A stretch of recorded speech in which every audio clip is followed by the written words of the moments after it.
myslím si, že to duševné zdravie rezonuje stále viac a viac a v mojom okolí, aj u mojich kamarátov je stále viac a viac ľudí, ktorí trpia úzkosťami, ktorí riešia svoje duchovno, ktorí prišli na to, že niekedy je možno lepšie menej peňazí a viac duchovného pokoja alebo viac času na to, aby sa človek zaoberal sám sebou, pretože zistiu, že život v tomto, možno je to aj tým, že už sa hýbe medzi ľuďmi, ktorí sú v zrelšom veku, že už to nie je tá mladosť, pochabosť, takže rozhodne to duševné zdravie ja sama osobne vnímam ako za jednu z najdôležitejších a možno do budúcna aj najzložitejších vecí, ktoré budeme stále viac a viac riešiť.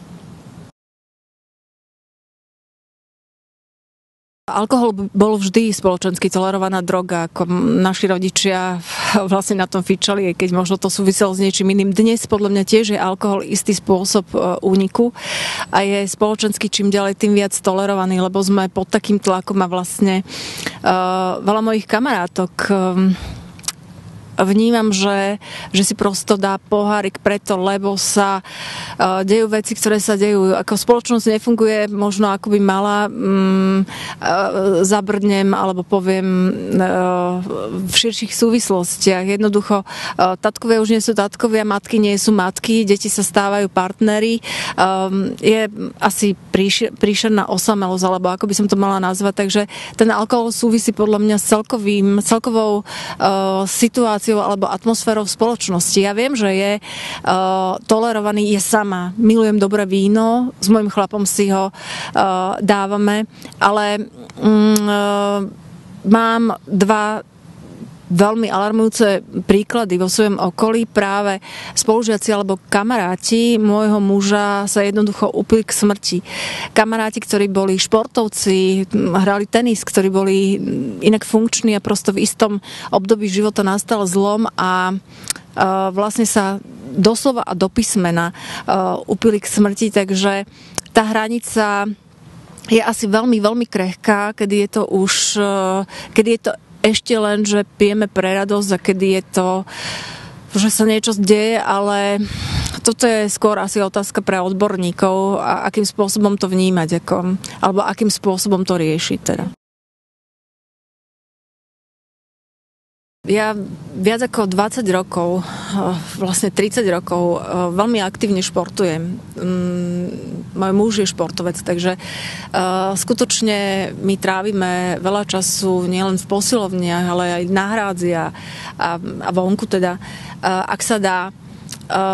Snažím sa naozaj váriť a jesť zdravo v rámci všetkých teda intencií možných. Ja neviem, že sme vyhodili klobásy, snažím sa čo najviac zaradiť do jedálnička všetky zdravé veci, od avokáda cez strukoviny a prosto to všetko, čo myslím všetci už poznajú. Naozaj si myslím, že jedine aj v tých veľmi ťažkých nejakých životných okamihoch ma najviac podržalo to nejaká vnútorná disciplína a to, že jednoducho som vstala, aj keď ma celé telo bolelo z mojej duševnej bolesti, lebo ja si myslím, že vtedy boli, alebo ja mám tú skúsenosť, že keď boli duše, boli normálne každý kúsok tela, tak som jednoducho sa premohla, ale to je len tá disciplína naučená tou železnou trvanlivosťou. A vstala som a išla som do toho fitka a si myslím, že to ma udržalo v nejakých zdravých intenciách, aj keď vždy alebo mala som častokrát na mále. A ja viem, že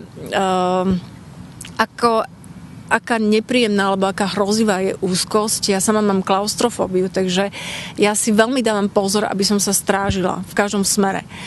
Takže ja si myslím, my, ktorí s tým aspoň nejakú skúsenosť alebo nejaký taký dotyk máme, vieme, o čom hovoríme a vieme, že aké je to dôležité a hlavne náročné vlastne tú hranicu udržať.